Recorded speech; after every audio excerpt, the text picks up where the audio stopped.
So today's video is going to be another solved true crime case. Today we're going to be talking about the youngest serial killer in the world. At least as far as I could find. This person isn't the youngest murderer in the world, but they are the youngest serial killer, meaning that this individual killed at least 3 people. And this serial killer was just 8 years old. Some of their killings were even done when they were 7. This video might be a slightly shorter one than what we're used to on this channel, but I think that's just because this individual was so young that, you know, there's not a whole load of media coverage. So I've done what I could. I've, tried my best. I've gotten everything I can find. So let's just get into it. But before we do, I just want to thank our sponsors for making this video possible, Raid Shadow Legends. In Raid Shadow Legends, you get to take on raid bosses, dungeon runs, campaign battles, player versus player arena battles, and with the choice of over 500 champions with unique skills to build your team with, you get to raid your way. Raid Shadow Legends is an amazing RPG game. I know you've heard of it by now. It's so well known, and that's because people love it. Everyone loves playing it. So don't waste any more time. Go down to the link down below in the description, or you can scan this QR code to download it for free on PC or on mobile. So this is my current team of champions, but this guy here is my favorite. He has this skill called Hellraiser, and it attacks all your enemies at once. So if you're up against like 3, 4, 5 enemies, it affects them all. It's so powerful. It's literally my favorite skill to use. And Raid Shadow Legends have just hit their 2-year anniversary, and they're celebrating in the game right now. There's a whole bunch of anniversary events and tournaments for you to take part in, as well as free gifts and rewards. And there's a whole load more stuff coming towards the end of the month as well, including a new Doom Tower rotation with 2 new bosses. Raid Shadow Legends is already a huge game with such a huge player base, and right now with the anniversary events and free gifts and stuff, there's never been a better time to join and get playing yourself. To get started, all you need to do is go to the link down below in the description, and you can download it for free on PC or mobile. You can also use this QR code on screen right now. It's a little bit quicker. And if you do go through my link in the description or this QR code, you'll get a bunch of free stuff, including a new champion called Jotun, 100k silver, 50 gems, and the 3 ancient shards. All of this will be waiting for you right here in the game. Thanks again to Raid Shadow Legends for sponsoring this video. Now, before we get into it, I just want to give my usual disclaimer that I mean absolutely no disrespect to anyone that I talk about in this video. This video is for educational purposes, and everything that I'm about to say is just information that I have found on the internet and I'm compiling into one video. Just before we get into it, I just want to give a little bit of a warning that this case does involve graphic murders of very young children. So if that's something that you don't want to hear about right now, feel free to click out of the video. I'm sure I'll see you again at some point with a different case, but look after yourself. So today's case takes place in Bihar in India, in a little village called Mashari in 2006. Now this village was very poverty stricken. Most of the people that lived there were like manual labor workers. They didn't get paid very much at all. Most of the people there were literally just scraping by. They were just earning enough money to survive, put food on the table, and care for their children, and that was it. But the thing that kept spirits high in this village were the children. There were a lot of children that lived there. There were big families that lived in this village, and all the children every single day would go out and play together in the streets. Most of these children were related, so in Mashari there were a lot of the same family. Of course, not everyone in the whole village was related, but a good percentage of it was this one big family. So a lot of these kids that would all play together were cousins. They were all aunties, uncles that lived nearby. It was a really big community, like even for the people that weren't in this family in the town, everyone felt like family, at least, even if it wasn't like blood related. I just realised I never said the name of the family. The family that takes up most of the village is called the Sada family. So you can imagine the kind of community I'm talking about. Imagine all of your neighbours were your cousins, and like they were all your age. Like this village even though it was very poverty stricken, there were a lot of good vibes. You know, it was a happy place to be. That was until one day the town noticed the disappearance of one of the children that used to play out in this group. A 6-year-old girl that was part of the Sada family. She would play with all of these kids every single day. One day she just disappeared. Now, this is from the point of view of people that aren't in the Sada family. I'm sure her family knew what happened to her, but everyone else in the town suddenly she just stopped showing up on the street one day. But this was the kind of community where you don't really pry into other people's business.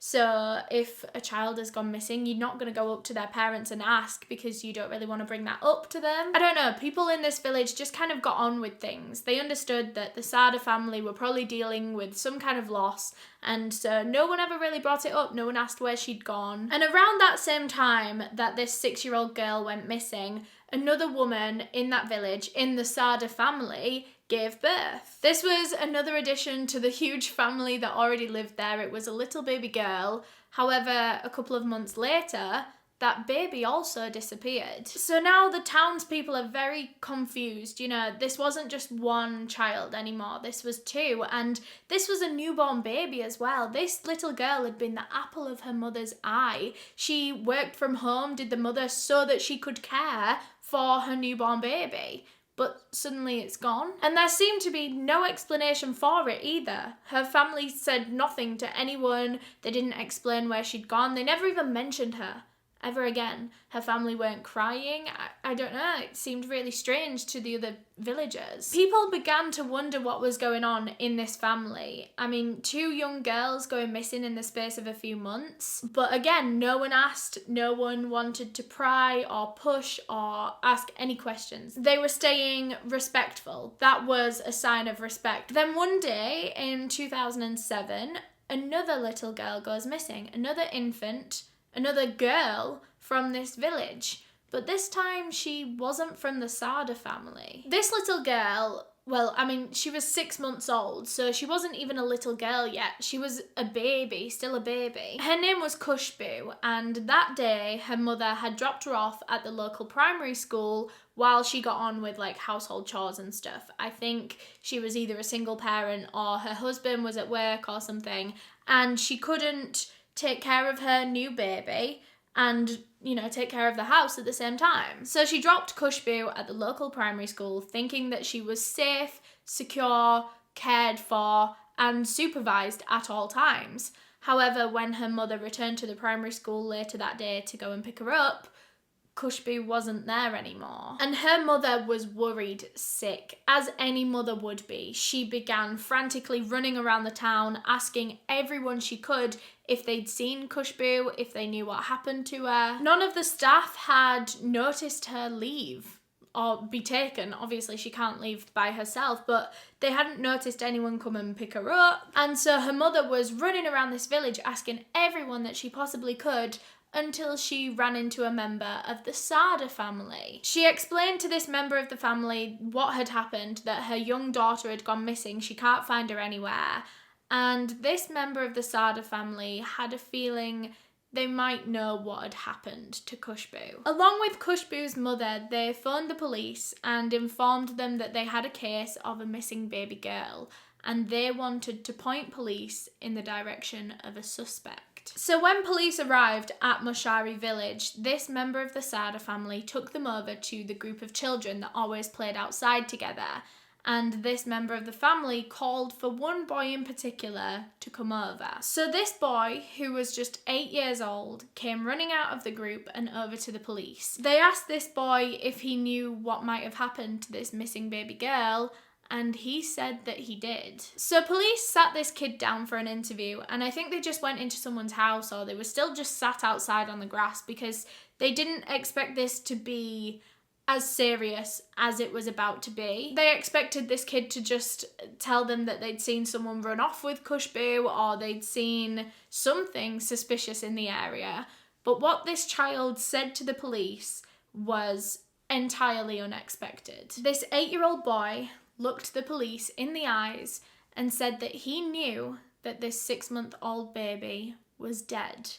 And the reason he knew that was because he killed her. Now, at first, police didn't believe him entirely. They thought that he was just a kid saying some outrageous things, and they didn't understand quite where it had come from, but they didn't believe him. That was until this little boy took the police to the spot where he had tried to hide Khushbu's body.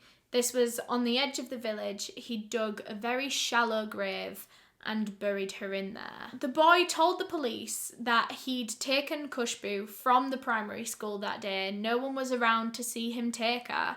And then he carried her out to an open field where no one was. He said that he started off by strangling Khushbu, but he wasn't getting enough of a reaction. This wasn't satisfying enough to him. I mean, she was a baby. She can't talk, so all she's going to do is cry and scream, but he's not seeing the fear in her face that he wanted to see. He wanted more violence. He wanted this to be scarier and more powerful. So instead, this boy picked up a stone from the ground and began hitting Khushbu over the head with it repeatedly until she was dead. Now, police were horrified at what they'd just heard, not only because this is the brutal, savage murder of a baby, but because the person telling them all of these details is a child themselves. So they took him down to the police station immediately, as soon as they realised that this kid was not lying, this wasn't his imagination. Everything that he was saying, based on this child's body that they just found, everything lined up. So they took him down to the station while he waited for another interview. And the police at the station said that this child didn't really talk much at all, but he did smile a lot. Every time he looked at one of the officers, he just gave them a big smile. It was almost as if he didn't fully understand why he was there or what he'd done wrong. All he was doing was asking police officers if he could have a biscuit. He was swinging his legs in the chair, smiling, eating his biscuits. It was as if he didn't understand the gravity of what he'd just done and what was about to happen to him. Even when the police asked him why he'd done this, that was the first question and the main question that they kept asking him.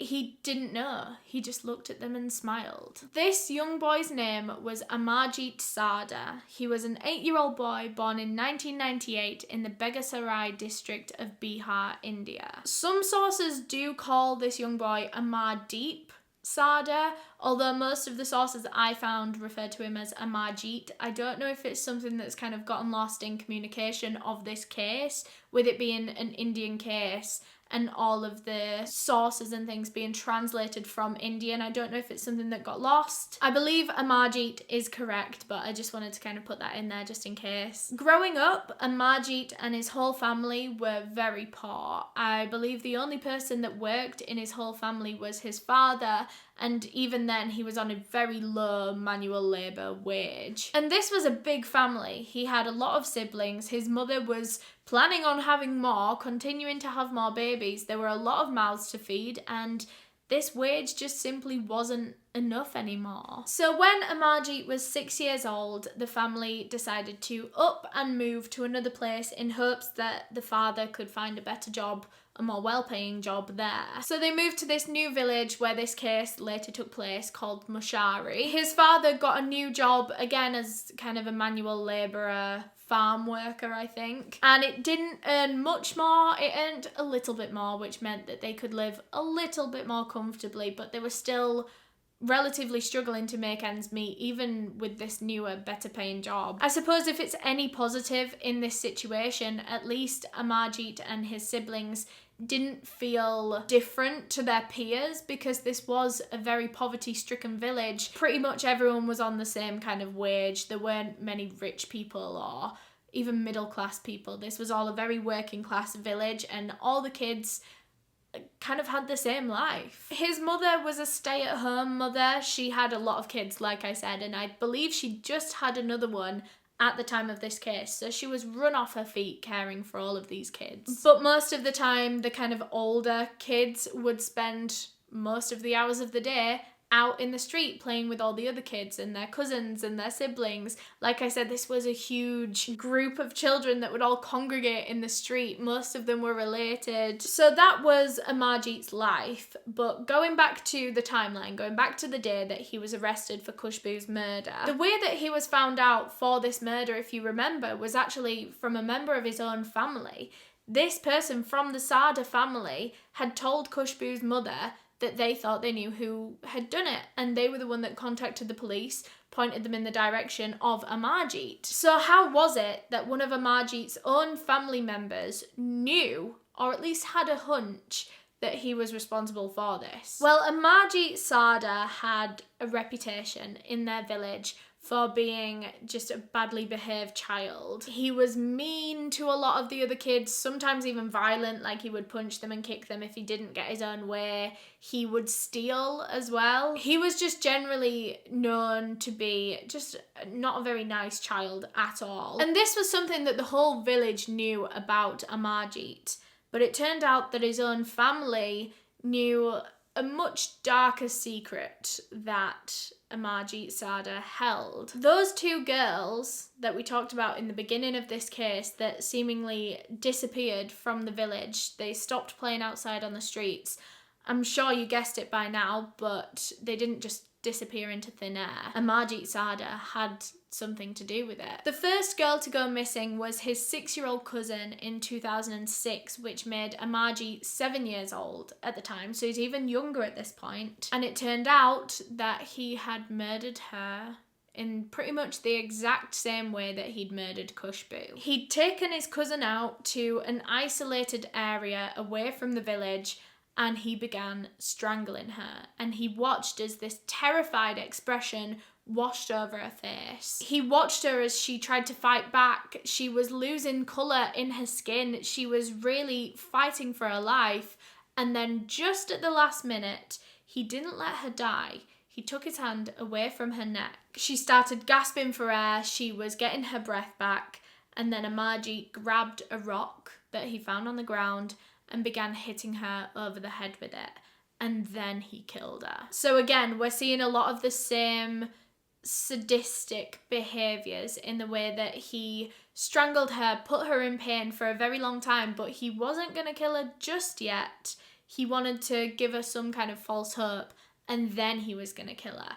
Kind of the way that he did it to Khushbu, but Khushbu, of course, being just 6 months old, she wasn't fighting back the way that he kind of expected or wanted her to. But anyway, very quickly after the murder of his 6-year-old cousin, his family found out very quickly because Amarjeet just confessed to them. He told his mother, his father, the girl's father, who was his uncle. He was just straight up with them that he'd killed her. And his family made the decision together, all of them, so this involved every single auntie, uncle, cousin in the village. They all decided that they were going to keep quiet about this. They weren't reporting it to the police. They weren't going to tell anyone outside of the family. And this was for a couple of reasons. Of course, mainly to protect Amarjeet Sada, who was a 7-year-old child when this happened. They knew that this, if it got out, it would ruin his life, quite rightly so. So it was to protect Amarjeet, but also I think it was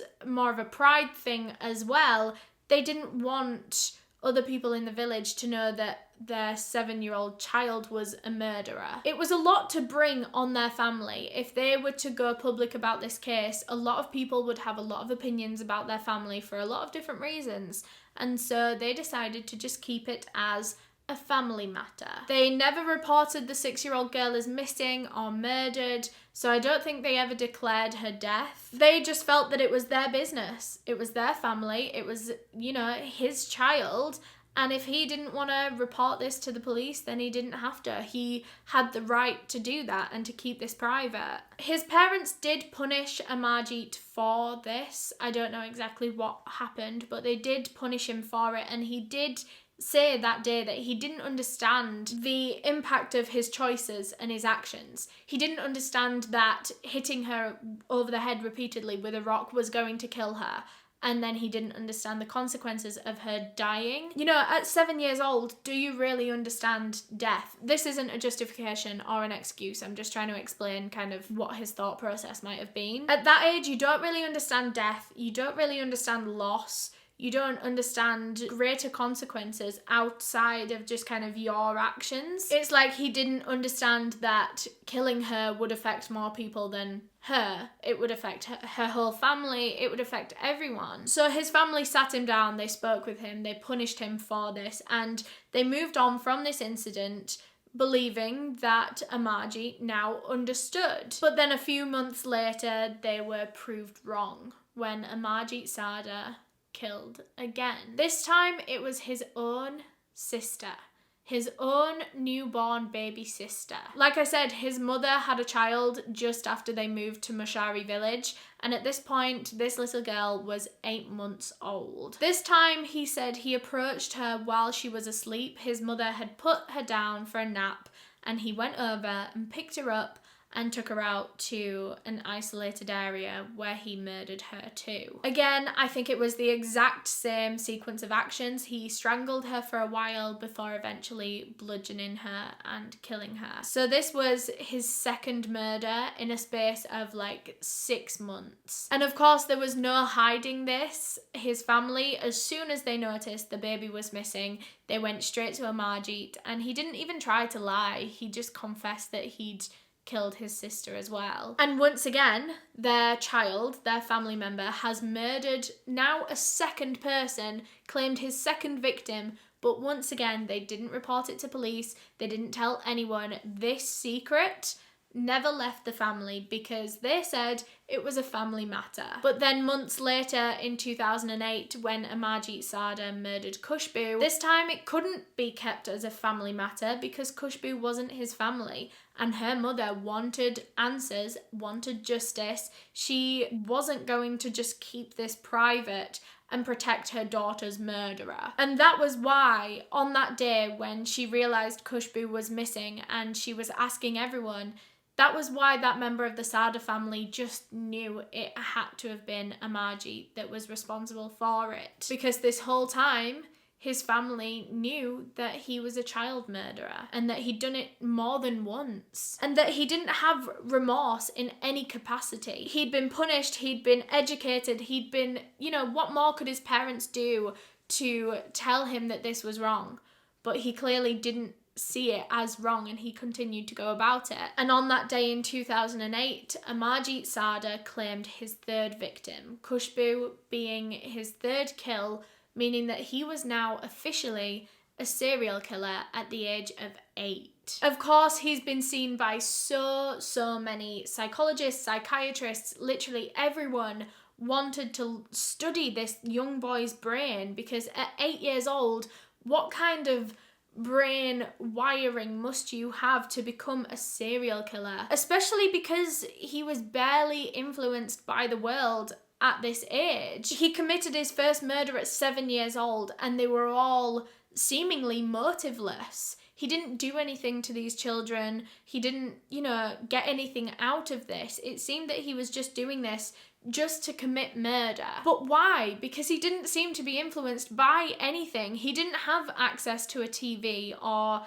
to any form of media for that matter. He couldn't read about murders. He'd never really heard of anything like this before. He'd never heard of serial killers at 7 years old. It's hard to understand where he even got the idea from to commit his first murder. And that's why psychologists were so interested in this young child, because it seemed like the desire to kill was just innate inside his brain. It was just something that he did because his brain told him to, not because he'd seen it anywhere and thought that he wanted to recreate that. There was also the question, would he have gone on to murder more villagers, potentially all the villagers, had he not been caught and had they just kept this within the family as they were planning to? One particular psychologist that assessed Amarjeet went up in court and kind of gave evidence from their assessment, and they described Amarjeet Sada as a sadist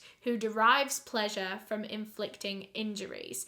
And this is an 8-year-old boy, might I remind you. I have never heard this kind of language used to describe someone so young. His behaviour in all 3 of these murders has been put down to psychological matters. He's been diagnosed with different things by different people, but they all agreed that it definitely was psychological. It was due to chemicals in his brain making him act like this. There weren't outside influences making him do this, which explains why it was motiveless and why he had like no influence in order to do this, because it was just all his brain telling him to do it. His main diagnosis was something called conduct disorder, and this is something that's diagnosed in children and teenagers. I think once you get up to adulthood and you're still having these behaviours and symptoms, I suppose, then it'll be diagnosed as something else. And conduct disorder manifests itself in behaviours that violate the rights of others. So Amarjeet Sada had behaviours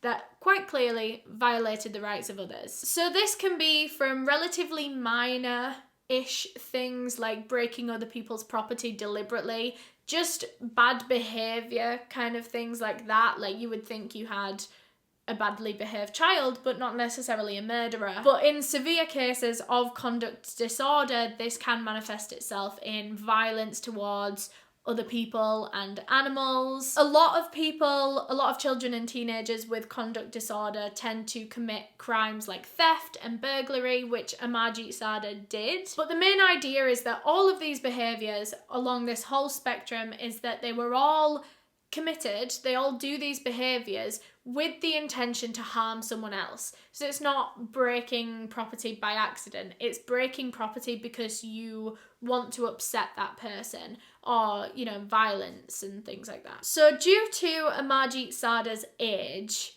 he wasn't sent to prison because I think legally in India you cannot send anyone under 18 to prison. So he was sentenced to this children's home until he was 18 years old. Of course, then he's no longer a child, he can't be in a children's home. And then after that, he was going to be let out free into the world. And bear in mind, he was born in 1998, which would make him about 22, 23. So it's safe to assume that he is back out there in the world. It's believed that he's changed his name to Samarjeet and he's just living a new life under this new identity. It's scary to think that the world's youngest serial killer, who showed no remorse, no understanding at any point during this, is just kicking about in India somewhere under a new identity, so you wouldn't even know him if you ran into him. Now, there is a conspiracy theory that is talked about a lot in relation to this case, and I don't tend to mention conspiracy theories all that much in these videos because I think sometimes they can be quite disrespectful, especially if it's a solved case. You know, the answers are the answers, just move on, stop kind of prying and questioning these people's pain that they've been through. But I think this one is quite interesting to talk about for a second, and that is that a lot of people believe that Amarjeet Sada never actually killed anyone, and he was just framed for this. He was used as a scapegoat, or at least he didn't kill the first 2 victims. I'm not sure what the theory says about the third one, about Khushbu, because I don't know, he did straight up tell the police straight after. But this conspiracy theory basically says that maybe the first 2 murders were the work of an older family member who then put the blame on Amarjeet just to cover up their own crimes. And with him being 7 years old, it means that it would be quite easy to convince him or persuade him to confess to this to his parents. They could have even persuaded him that he'd even done it. You know, with him being a 7-year-old boy, he will just believe authority. While I'm talking about this, please bear in mind that this is just a conspiracy theory. This child is a serial killer in the eyes of the law. We're not excusing or finding ways to excuse him. This is just the theory. But this would kind of explain why he was just always smiling and asking for biscuits, and why he didn't fully understand the consequences of murdering someone, and that's because maybe he didn't do it. Now, one of the main reasons as to why people believe this conspiracy theory is because the bodies were all hidden, and a child that commits these murders and doesn't understand what they've done, what it means, they're not going to think in their head, oh God, I've got to hide this body now because what I've done is bad and no one can find out. He didn't have that thought process. If he didn't think that anything was wrong with what he'd just done, then he would just kind of leave the body out, would he not? If he was willing to openly confess to everyone, mum, dad, uncle, police, then surely he wouldn't go to lengths to try to hide what he'd done at the same time. There are theories that maybe he was an accomplice to murder, so that would explain why he knew the exact sequence of events and things like that. Maybe it was this older family member that had killed the children and then persuaded Amarjeet or told Amarjeet to confess. But like I said, these are just conspiracy theories, and this child, Amarjeet Sada, in the eyes of the law, is a serial killer. He murdered 3 children, and that's where this video is going to end. I think conspiracy theories like that one come about because a lot of people don't want to believe that an 8-year-old is capable of such terror,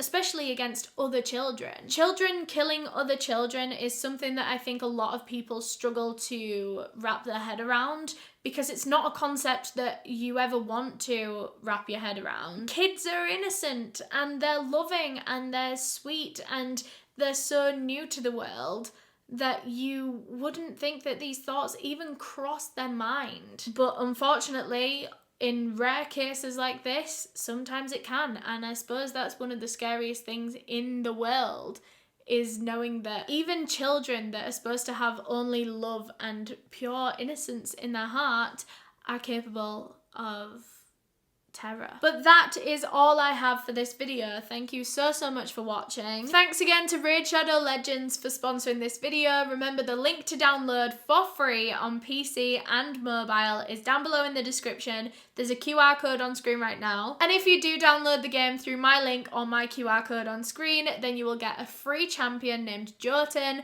500k of silver, 50 gems, and the 3 ancient shards. There is no better time to join Raid Shadow Legends than right now, especially with all the anniversary events and tournaments and things like that. So I'll see you on the game. Huge thank you to all of my channel members for helping me decide the cases that I cover, especially my tier 2 members whose names are all on screen right now. If you want to become a channel member, you can just click the join button on a desktop, or there'll be a link in the description of this video. But yeah, thank you so much for watching. If you enjoyed, please leave a thumbs up down below. That'd really help me out. If you want to subscribe, you can click this circle right here. If you want to subscribe to my second channel, you can click this circle right here. And if you want to watch another true crime video, there'll be a playlist on screen right now. Bye!